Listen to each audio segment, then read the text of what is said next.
Olá, turma. Iniciando aqui mais um vídeo nosso. Agora a gente está finalizando o detalhamento a respeito desse assunto de interferência intersimbólica e como que a gente pode se precaver desse que pode ser um grande problema em sistemas de comunicações digitais. Então recapitulando, a gente teve aí duas aulas com teoria, duas aulas ali com o mesmo título, a número um e a número 2, falando de teoria de interferência intersimbólica. Vimos como, para um curso introdutório de comunicações digitais e um estudo inicial do canal de comunicação, a gente tem ali basicamente dois elementos que afetam muito a característica, a condição do canal para que ele seja um bom meio de transmissão. Ruído, a WGN, a gente viu, explorou razoavelmente bem ruído, chegamos até o cálculo de uma probabilidade de erro de bit no sistema binário, com determinado tipo lá específico de codificação. E aí a gente deixou um pouco esse assunto de lado e partiu para estudar características de um canal dispersivo. Então, um canal em que a gente deixou de lado o efeito de ruído e viu o que, que ele poderia causar com o formato dos pulsos em termos de distorção devido a uma atuação lá na frequência, tinha sua característica lá no tempo, né? E aí a gente viu que, para o nosso caso de interesse aqui, a gente estava querendo olhar o efeito de alargamento de pulsos e o que, que isso traria de danos para os seus vizinhos naquele instante de amostragem de cada um desses pulsos. Né? Então, uma coisa chamada interferência intersimbólica, potencialmente muito prejudicial para sistemas de comunicações digitais, é um problema que, se for desconsiderado, não for muito bem trabalhado, ele pode tirar o teu sistema do ar facilmente. Precisa ser analisado e as questões resolvidas. Vimos que, para analisar, uma ferramenta visual gráfica muito interessante é o diagrama de olho, bastante usada por projetistas, por analistas de desempenho de sistemas de comunicações sem fio. E um profissional muito bem treinado olha para aquilo ali, sabe identificar qual a ordem de grandeza do problema e até qual é a origem dele, onde é que ele tem que atacar aquilo ali por uma mera análise gráfica, visual. E a gente então explorou formas de onda para que a gente consiga amenizar, quem sabe até resolver completamente esse problema. Vimos primeiro critério de Nykst para ISE nula, ou ISE zerada, né, inexistência de ISE, trabalhando em cima de formatação de pulso, e vimos bem no finalzinho da última aula a respeito o segundo critério de Nykst, que aí já não é mais para eliminação de ISE, mas para o controle de ISE, de uma forma que a gente saiba exatamente qual foi o efeito dela e saiba conviver com isso, até como se ela não tivesse existido, mas para isso ela tem que estar muito bem controlada. Eu sei a maneira como ela aparece, então eu sei o que, que ela significa, consigo traduzir aquilo na informação de qual bit que foi enviado. Tá? Então, os dois critérios aí. E aí a gente finalmente entra hoje num assunto que é um complemento, que é o assunto da equalização. Então a gente vai ver uma aula um pouco mais curta, tá? A gente pode fazer um complemento e uma discussão desse assunto no nosso encontro síncrono. Então a gente vai ver o que, que são de fato esses equalizadores, dispositivos tão importantes, tão presentes em sistemas de telecomunicações. Então vamos dar uma olhada aqui.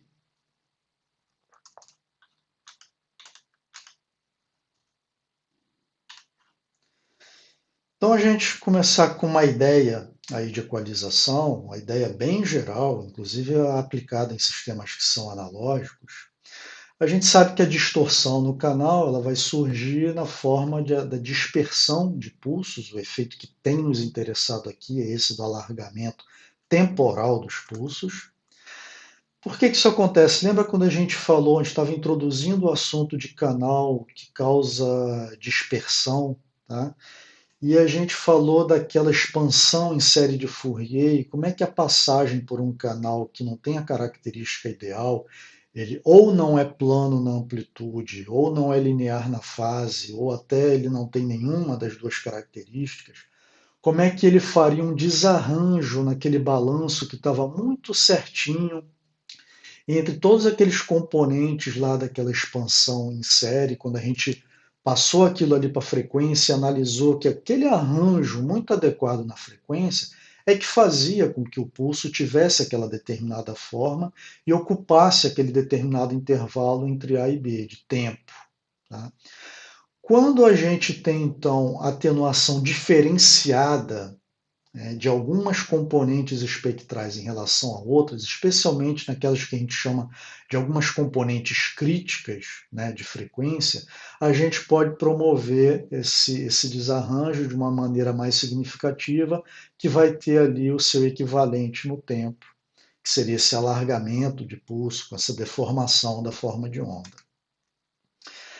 O que um equalizador, a rigor, deveria tentar fazer? Ele deveria ter uma característica de resposta inversa àquela do canal. Então, se o canal tem uma característica lá de filtragem, né, eu pego um equalizador e eu faço exatamente o contrário daquilo. Então, aquelas que foram atenuadas de maneira desproporcional às outras, eu inverto aquilo e dou agora um ganho desproporcional em relação às outras e retomo a característica plana. Faço isso naquele instante, imediatamente antes ao que eu preciso coletar no receptor as minhas amostras para tomada de decisão. Eu estaria com isso eliminando a chance de acontecer uma interferência intersimbólica e ela afetar na qualidade daquela amostra e me fazendo tomar possivelmente uma decisão errada. Tá? Então, essa é a característica geral. Eu já, em aulas presenciais, eu dou esse exemplo. O equalizador, ele é, não é à toa que tem o mesmo nome, ele é exatamente como aquele dispositivo que tem no aparelho de som, né? Da gente poder pegar uma música qualquer e por meio da gente mexer naqueles sliders, né? Pelo menos nos equipamentos mais antigos, isso era mecânico, você tinha uns pininhos ali, o slider, e você tinha uma sequência deles ali, você podendo colocar ele mais para cima ou mais para baixo, né? Dar um ganho ou dar uma atenuação ou manter neutro. Por que tinha uma sequência? Cada um deles representa uma certa faixa de frequência em que ele está atuando. Então, se você tem preferência por graves, né, você vai pegar aqueles ali de mais baixa frequência, colocar eles mais para o alto, ou de agudos, você faria lá no outro extremo de frequência. Então, você reforça e atenua energia em determinadas faixas de frequência conforme o teu gosto musical e o equipamento de som que você tem ali. Né? Aqui, fazer esse tipo de coisa de forma proposital para ficar mais adequado ao seu gosto não é bem o caso. Aqui a gente gostaria muito que todos os canais fossem planos e com comportamento linear de fase. O equalizador, a gente está precisando colocar, ele é meio que um mal necessário. Né? A gente está colocando para ele inverter coisas que o canal fez à nossa revelia. A gente não queria que isso tivesse acontecido. Mas o que ele está fazendo é muito similar àquilo que a gente faz no aparelho de som. Tá? Não é à toa que lá no aparelho isso também se chama de equalizador.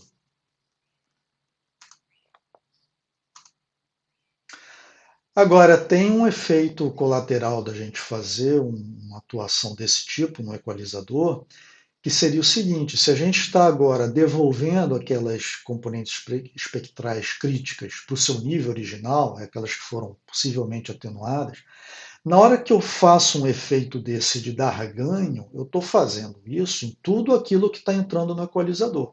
O equalizador está ali na linha, né? Ele está ali naquela etapa final, para essa nossa proposta, ele está acontecendo ali na recepção. E aí, se ele está atenuando alguma coisa, é tudo que está entrando nele. E está, então, fazendo isso com sinal e com o ruído. Na verdade, eu falei atenuando, né? Ele estaria dando ganho ali em determinadas frequências, na verdade, atenuações negativas, ou seja, ganhos, e ele está fazendo isso com ruído também. Então, isso é um problema para a gente. Eu não gostaria de estar fazendo isso com ruído, eu queria estar tratando só o sinal. Então, isso é um indicativo para a gente que esse uso de equalizador tem que ser um uso feito com muito cuidado, muita parcimônia. Você tem que ver de fato o que você está fazendo. E aí entra o fato de que a gente está fazendo isso em sistemas de comunicações digitais, e isso torna as coisas mais interessantes para a gente. Tá? Sinal digital, a gente não precisa fazer o que se chama de equalização completa. A gente precisa fazer decisões relativamente simples no receptor, em cima de um determinado instante de amostragem, múltiplo de TB, em que eu estou lá fazendo decisões por meio de um comparador, decisões simples, em instantes de tempo discretos. Tá? Ou seja, uma certa quantidade de dispersão temporal do pulso é até tolerada. Né?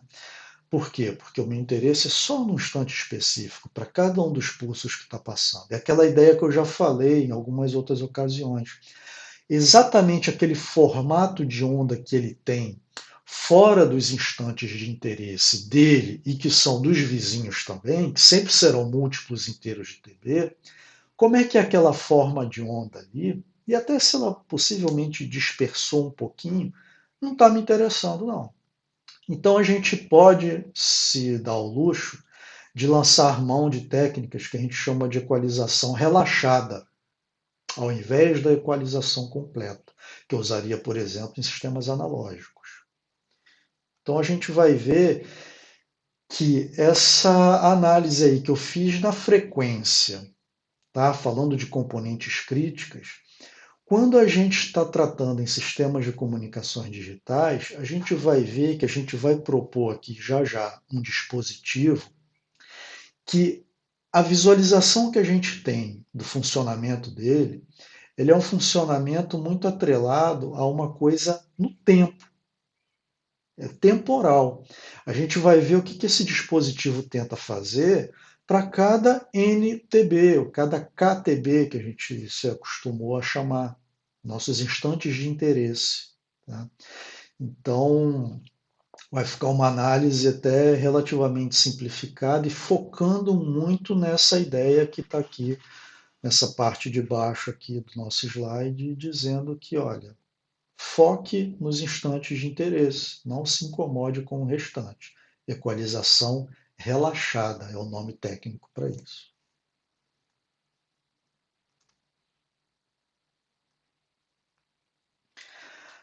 Agora, uma questão que já deve ter surgido em alguns de vocês, talvez desde o início do vídeo. Aparentemente, interferência intersimbólica, pelo que a gente viu na última aula, era um problema resolvido. A gente mostrou matematicamente o que ela é, né? Ficou isso bastante claro, onde é que ela é importante de ser tratada e matematicamente o que ela significa. E vimos ali os critérios de Nykst, que eu já mencionei de novo no início dessa aula, para resolver ou controlar, mas em ambos os casos ela era questão consumada. Né? Por que eu estou aqui propondo um dispositivo para resolver interferência intersimbólica? Por uma razão que ela é muito prática, ela acontece muito nos sistemas clássicos, práticos, sistemas típicos de comunicação digital. Lembram que a gente trabalhava para equalizar em cima de uma forma de onda P grande de F, que era Fourier da P pequeno de T, forma de onda encontrada lá no receptor, depois de passar por convoluções, a gente dizia que era a forma global, eu usei essa expressão na aula anterior, porque ela era fruto de um filtro lá na transmissão, que tinha sua função de transferência, canal, com a sua também função, e filtro de recepção. Eu combinava isso tudo e aí eu forçava, por meio do critério de Nykst, que P de T tinha que ter determinado comportamento. Um normalizado naquele instante de interesse, ali naquele lóbulo principal dela, e zero em todos os cruzamentos em KTB. Era uma coisa forçada. Para que isso aconteça, certamente eu tenho que ter formas de onda apropriadas antes disso, para que lá no PDT tudo dê certo. E eu tenho que ter modelado muito bem o meu canal também. Tá? Ou seja, muita coisa tem que ter dado certo, muita modelagem tem que ter dado certo, filtros perfeitamente construídos, com característica exata de projeto, canal modelado muito bem, essa é a parte complicada. A modelagem de um canal, especialmente em meio aberto, ela não é absolutamente perfeita, precisa. Ela tem um grau de aproximação ali envolvido. Alguns sistemas serão mais ou menos tolerantes a isso, né? Ou seja, essa implementação não é perfeita, né? Então, eu dizer que eu tenho lá a forma de onda perfeita, que está zerando nos vizinhos ali, para não causar interferência intersimbólica neles, isso é algo idealizado demais, não é bem assim que acontece. Então, os filtros formatadores, né, tanto TX como RX, que cuidam da forma de onda, são imprecisos, a modelagem da função de transferência do canal não é perfeita, o canal é variante no tempo, tá? Isso tem consequências também, tá? De acordo com esse intervalo que você considera em que ele não é variante para fazer suas contas, isso também tem imprecisões aí associadas. Então, mesmo quando os pulsos são teoricamente adequados, alguma interferência intersimbólica ainda vai existir. E os sistemas hoje em dia, muitos deles são tão sensíveis, alta taxa de transmissão, pulsos extremamente estreitos, para a gente ter mais por unidade de tempo, ou seja, tudo trabalhando tão no limite que a gente fica sensível a qualquer interferência intersimbólica que a gente chama de, desculpa, que a gente chama de residual. É a tal da easy residual. Sobrou ali alguma coisinha, tá? Mesmo você fazendo todo o tratamento de formatação de pulso. E basicamente, se você trabalhou com formas de onda adequadas, já se preveniu quanto à interferência intersimbólica e ainda assim está encontrando uma easy residual, aí entra o uso de equalizadores para tentar mitigar isso daí. E aí entra o que a gente vai estudar aqui, esse é o nosso escopo no estudo de equalização, que é o equalizador TDL, né, que é de Tapped Delay Line, é uma linha de retardos, tá? Ele é linear, equalizador horizontal também chamado, feito por uma linha de retardos. Tá? Esses retardos estão representando instantes sucessivos que eu estou pegando daquele pulso de interesse. Tá? E além de ser do tipo TDL, ele é o Zero Forcing, que é o forçado a zero. A gente vai entender, muito, muito tranquilo de entender o porquê dessa denominação dele. Tá? Então é o TDL forçado a zero em português. A gente vai entender qual é a ação que ele está fazendo sobre o pulso, primeiro tópico aí do TDL. Então ele é totalmente baseado nessa ideia que eu falei antes, equalização relaxada. Tá? Então, a ISE causada por um pulso em seus vizinhos seja eliminada ou reduzida, não para todo instante de T. Seria um desperdício tentar fazer isso, além de agregar mais ruído desnecessariamente. Apenas nos instantes de amostragem. Tá? Então, o que a gente quer na prática? Eu tinha todo um sistema linear ali, C de T, tá? Ali representado já na recepção. A rigor, antes da existência do equalizador, aqui era aquele momento onde eu já colocaria ali o meu amostrador para uma tomada de decisão. Seria exatamente aqui. Só que agora, ao invés disso, eu estou botando mais uma caixinha. Um equalizador com a sua função de transferência, que está fazendo ali a tarefa dele, e é a combinação dessas duas coisas aqui que me dá a resposta P de T. Tá? Então, o que sai daqui é agora a minha função atendendo ao primeiro critério de Next. Em múltiplos inteiros do T, né, que ora a gente está chamando de TB, aquele mesmo T, aqueles tempos discretos, vai ser 1 no instante de interesse e 0 em qualquer outro instante, que serão os instantes de interesse dos vizinhos. Por isso que para o pulso atual tem que ser 0. Tá? Estou sempre reforçando esse ponto aí. Então pronto, criamos uma nova estrutura para gerar esse cara aqui.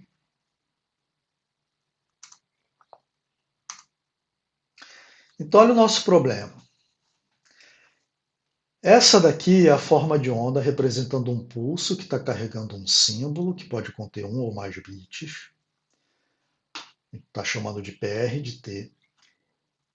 Ele está chegando na entrada do equalizador. Está chegando lá no RX. Tá?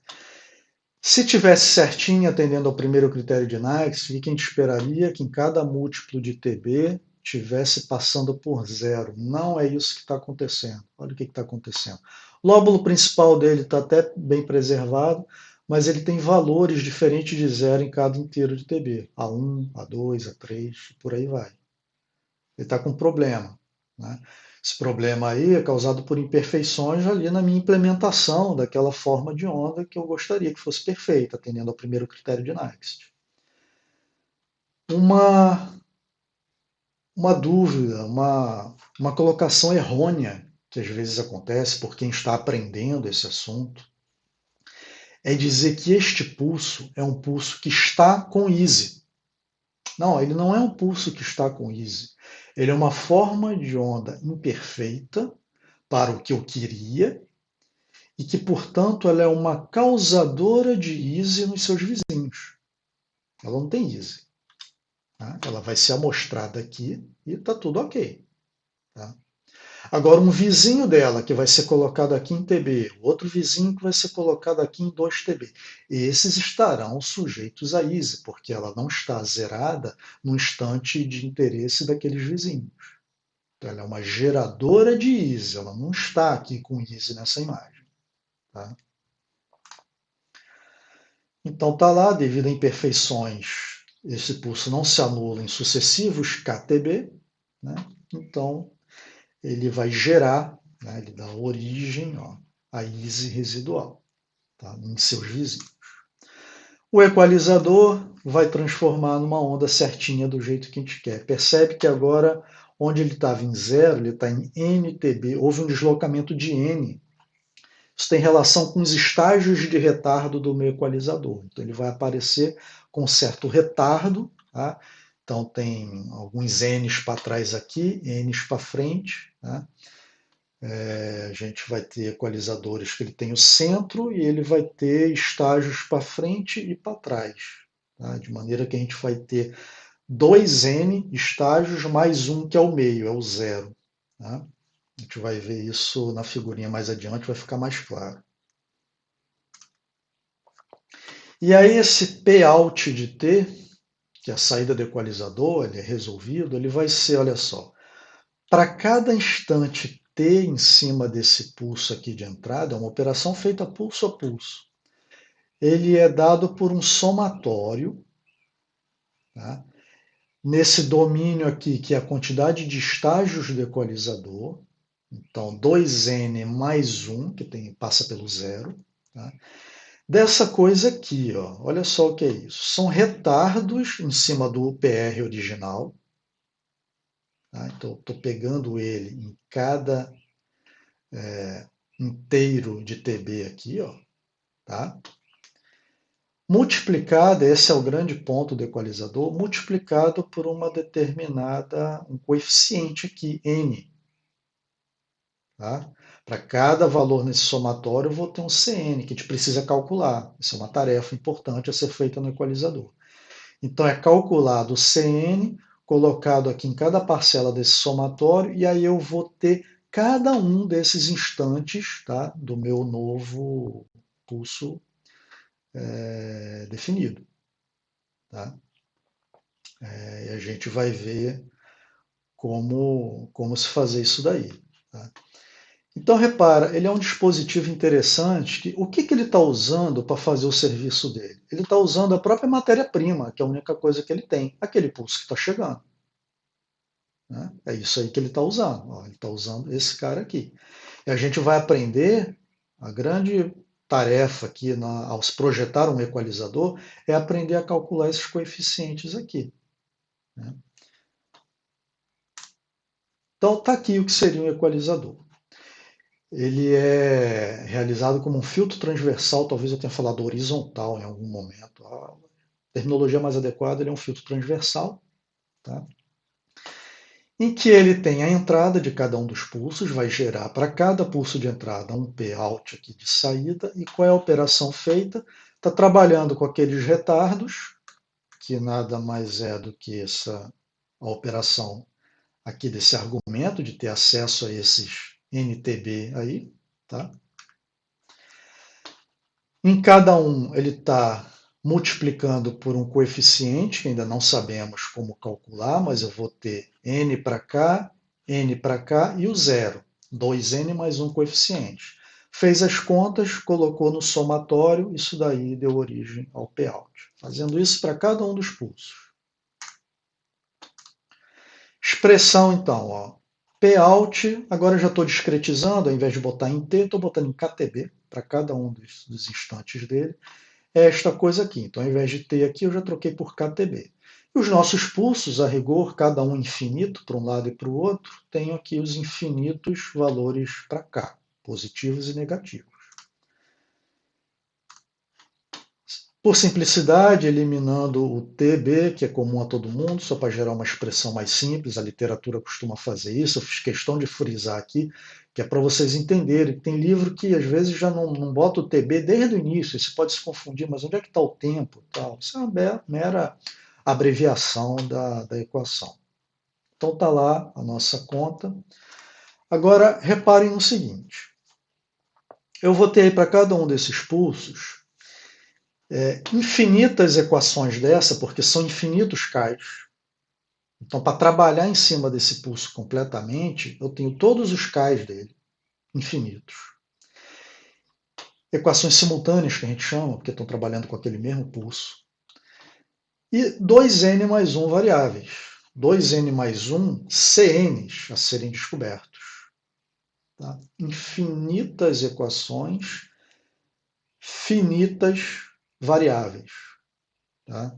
A gente pode assegurar que elas são linearmente independentes. Então, lá da teoria de sistema de equação, o que a gente já sabe? Vai precisar de um número de equações linearmente independentes, pelo menos igual ao número de variáveis que você tem. Quando você tem um número igual, você já consegue resolver. Né? Então, isso é um ponto de interesse para a gente. Um outro ponto é que, para botar isso numa máquina, para fazer essa conta, num algoritmo, essa coisa de infinitas, isso não existe para uma máquina. A gente tem que truncar isso aí em algum ponto. Onde que eu vou truncar essa quantidade de equações? Qual é a melhor proposta? Trunca exatamente no número de incógnitas, que te garante que tem solução. Então, ao invés de trabalhar com essas infinitas, a gente vai trabalhar com 2n mais 1 equações, número de variáveis incógnitas. Então, olha, já está aqui duas coisas a gente fez daqui para cá. Vamos impor as premissas que eu quero no pulso de saída, vamos colocá-lo no formato que eu, projetista, quero, e já estamos truncando também a quantidade de equações, que é um truncamento feito em K. Então, o P-out de K ele vai ser 1 para K igual a zero, em posição. E vai ser zero para todos os outros Ks. Está aí a minha imposição. Estou impondo o primeiro critério de Nyquist de easy zero. Só que agora é na saída do equalizador, que está resolvendo o problema. E para K truncado, olha lá. K vai ter 2n mais 1 valores. Porque ele passa por zero. Tá? Pronto. Está resolvido, é isso que eu tenho que impor. Então, P-out está determinado. E aí a gente chega na matriz. Aí eu quero que vocês deem uma estudada aí para entender o que é essa matriz. Tá? Olha quem ela é. Ela está meramente implementando isso daqui. É essa conta. Então eu tenho um P-out que tem que ser dado por esse produto aqui, ó, que a gente vai somar.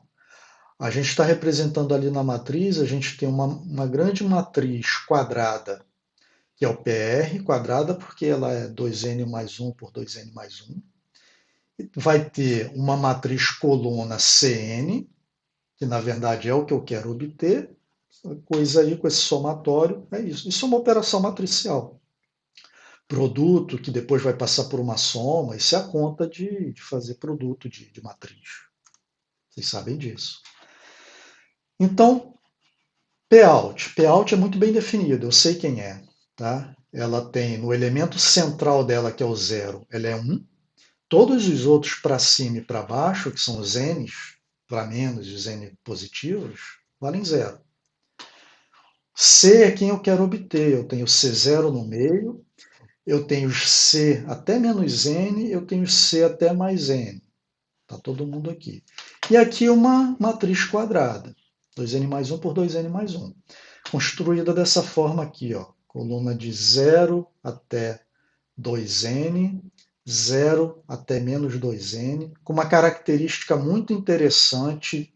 Deem uma olhada com carinho nisso e vejam se essas contas matriciais aqui estão reproduzindo o que aquela equação faz. Cada diagonal, a principal e todas as outras, tem um determinado instante de tempo do PR. Então aqui é o 0, eu tenho o 1 aqui, depois eu tenho o 2, até que eu tenha esse único elemento aqui, que é o 2n. Aqui a mesma coisa para os instantes negativos, até eu ter esse único aqui, que já não é mais uma diagonal, de menos 2n. Ela é desse jeito.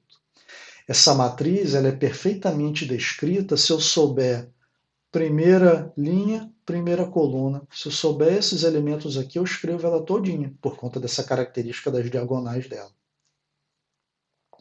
Então, repara, para eu construir uma 2n mais 1, eu tenho que conhecer quem são esses PRs aí, de 0 até 2n e até menos n. Esse intervalo aí eu tenho que ter eles. Tipicamente você pode tê-los medidos. Você mediu quem são esses PRs para poder jogar nessa matriz. Então, isso aqui você obteve da prática. Quem são esses pulsos inadequados que estão chegando, que não estão se zerando onde deveriam zerar? Mede quem são em cada KTB esses valores aí. E você vai jogar isso aqui. Tá? É uma entrada. Vai botar aqui qual é a tua saída desejada. Por meio de inversão dessa matriz, você vai obter essa coluna. Então, a conta que a gente tem que fazer é essa conta de inversão aí. Esse é o cálculo a ser feito. Vocês que já passaram por cálculo sabem que inversão de matriz, dependendo do tipo de matriz, pode ser uma tarefa não muito trivial, meio complicada, que demande tempo, demande esforço computacional. Essa matriz que tem essa característica nas diagonais, ela é chamada matriz do tipo Toeplitz, e ela tem algoritmos muito simplificados para fazer esse cálculo. Tá? Isso é muito interessante. Então, ela é caracterizada pela primeira linha e primeira coluna, ela é mais facilmente inversível. Isso é bom para a gente, já que essa operação precisa ser executada com elevada velocidade. E aí eu posso pegar um exemplo, olha, projetar um equalizador TDL forçado a zero, que tenha 3 estágios de retardo. Tá aí o nosso caso. Tá? Dados de entrada. Bom, 3 estágios de retardo. Antes de olhar os dados de entrada, vamos ver o que isso significa? Então, olha lá. 3 estágios de retardo. Isso quer dizer que eu tenho 2n mais 1, que é a quantidade de estágios, a gente já sabe, igual a 3. Isso é útil para descobrir quem é n. Então, n igual a 1. Ah, n igual a 1. Aí eu olho lá para a minha matriz. Em quantos instantes de tempo eu tenho que saber o valor de PR? Quais são esses instantes? Eu tenho que saber em 0, até menos 2n, né, indo a cada inteiro de TB, e até 2n também. Então, sabendo que n é igual a 1, eu tenho que ter até 2, né, e até menos 2. Eu tenho que ter isso de dado de entrada. Alguém tem que ter me passado essa informação. O sistema precisa ter coletado quais são esses valores dos pulsos defeituosos que estão chegando. Então tá lá. Eu tenho em 0, que é igual a 1. Ok, né? É o que eu quero mesmo. Mas olha lá, eu tenho em 1 em menos 1, eu tenho em 2 em menos 2. Então eu tenho aqui os meus insumos lá de entrada para alimentar o equalizador. Estou com a informação completa, tenho tudo o que eu preciso. E de fato é um pulso que não está muito legal. Olha, se fosse um pulso perfeito atendendo ao primeiro critério de Nyquist, isso tudo aqui seria 0. E olha como é que ele é ligeiramente diferente de 0. Isso aqui é quase que 0, tá? Mas eu tenho valores aqui e não nos enganemos. Essas coisas, mas é tão perto de zero. Não, essas coisas sempre são relativas para a gente em engenharia. Isso daqui pode ser muito proibitivo, dependendo do sistema com o qual estou trabalhando. Então, eles não são zerados. O nosso objetivo é que a gente tenha um pulso zerado. Agora a gente vai ver até onde a gente está conseguindo resolver o problema. Lembre-se, a gente está com um problema que a gente truncou.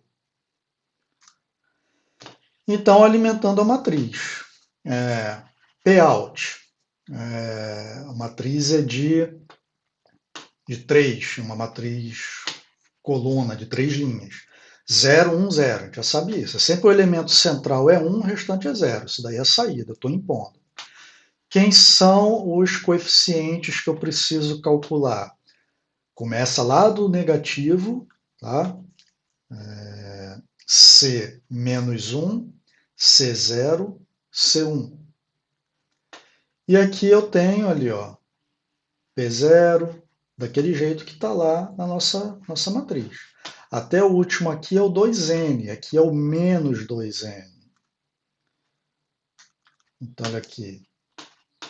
O 2n é o PR2, está lá o 0,1 dele. Esse aqui, o menos 2n, é o menos 2, está lá o menos 2 aqui. Então, monta a mesma matriz naquele padrão lá. Pronto, aí você inverte, usando a técnica de inversão que você prefere. Para matrizes desse tipo, existe algoritmo já implementado, isso tem em calculadora, tem em aplicativos, em software, que ele faz uma conta mais rápida, tirando proveito do fato dela ser uma matriz do tipo Toeplitz, e aí vai te gerar esses coeficientes, pronto, está projetado o teu equalizador. Então aí você faz o desenho ali do teu equalizador, da maneira como ele é, né? Ele é 2n mais 1 igual a 3, então ele é isso aqui, né? O C-1, C0, C1, ele é um equalizador desse tamanho aqui, com esses coeficientes aí. Pronto. Agora é o seguinte, quando eu projetei então o equalizador desse jeito, eu estou resolvendo completamente o problema? Não. Eu estou garantindo, como eu trunquei, eu estou garantindo que ele agora, eu tenho um pulso Pout de T que não causará interferência intersimbólica nos seus vizinhos até mais n ou ali até menos n. É ali que ele está atuando. Foi ali que eu garanti que eu vou zerar. Esse é o problema que eu estou resolvendo. Passou de n para cima, passou de menos n lá para baixo, eu já não garanto mais nada. Ele pode continuar sendo um pulso defeituoso. Essas considerações que a gente faz aqui no nosso último slide. Se eu pego outros instantes para cima do n, né, lembra que o n ele é igual a 1. Então, só estou resolvendo ali. Estou resolvendo ele, o zero dele, tá? o, o mais 1 e o menos 1. Foi isso que eu resolvi. Tá? Então, para esse pulso aí, tá, foi feito lá a conta, olha, para outros instantes, e repara que ele está diferente de zero. São instantes que eu não tratei. Tá? Agora, muito lá para cima, se você começa também a ir muito distante, você até pode encontrar os zeros, né? Ou você vai encontrar valores muito, muito reduzidos, e aí é por conta muito de um outro efeito, é aquele decaimento. Lembra que a gente tenta trabalhar com pulso de decaimento que seja até mais rápido do que 1 sobre t, que é o decaimento da sinc, e a gente chegou lá no cosseno completo, vocês estão lembrados, isso é da aula anterior, o cosseno completo tem um decaimento muito interessante, de 1 sobre T3, usa muita banda para isso, mas tem um decaimento interessante. Então, isso aqui é a explicação que eu tinha acabado de dar. Na prática, a gente consegue observar que se você está usando pulsos de decaimento já bastante interessante, para n maior do que 2, a gente vê que já dá um decaimento natural bem interessante. Eu não precisaria me dar o trabalho de implementar um equalizador de n muito elevado, né, para cuidar até lá o finalzinho pulso se ele naturalmente já vai estar num nível bastante baixo. Então, quando a gente usa N igual a 2, né, a gente já consegue verificar que para grande parte dos casos dá um resultado bom. Para N acima, o pulso já se resolve naturalmente pelo decaimento dele. Tá? Isso é interessante, porque uma boa combinação de decaimento adequado, um pouco melhor do que um sobre T. Você cuidou de tentar fazer a formatação originalmente da melhor maneira possível. Aí sobra um pouco de easy residual. E aí você pode se dar o luxo de resolver essa easy residual com um equalizador de relativamente poucos estágios. Ele vai ser mais rápido de executar, vai precisar fazer uma matriz menor. Tá? Então, quando você combina isso tudo, você pode chegar num resultado bem interessante. A easy só seria absolutamente suprimida para n infinito, né? Conceitualmente é isso. Né? E aí é o n suficientemente grande, que eu falei, esse grande já pode ser até, nem é tão grande assim, como eu falei, o exemplo ali de n igual a 2. Tá? E aí tirando proveito do decaimento natural do pulso. Pessoal, isso é tudo o que a gente tem a ver sobre equalizador no nosso curso. Não é um curso focado em equalizador. Dá para fazer um curso só de equalizador. Existem distintas formas de se projetar equalizador. Sistemas celulares, eles são um capítulo à parte em equalizadores mais voltados para sistemas celulares, onde a gente pode ter efeitos muito agressivos de interferência intersimbólica. A gente tem um ambiente de multipercurso que pode ser muito forte aquilo ali, e impor condições severas aos pulsos dentro do canal. Mas para o que a gente se propõe aqui no nosso escopo, vocês terem visto que a interferência intersimbólica, o problema que ela pode causar, e aí a gente traz esse tipo mais elementar de equalizador, que é um TDL forçado a zero. Então, para vocês terem uma ideia de para que serve, como ele é um dispositivo muito interessante, se usando do próprio pulso de entrada, uma coisa bem esperta, interessante de fazer. Ok? Então a gente fica por aqui. Próxima aula a gente já está alterando um pouquinho o assunto, vai seguir a nossa programação e a gente discute mais sobre isso no nosso próximo encontro síncrono. Obrigado por assistirem o vídeo. Até mais.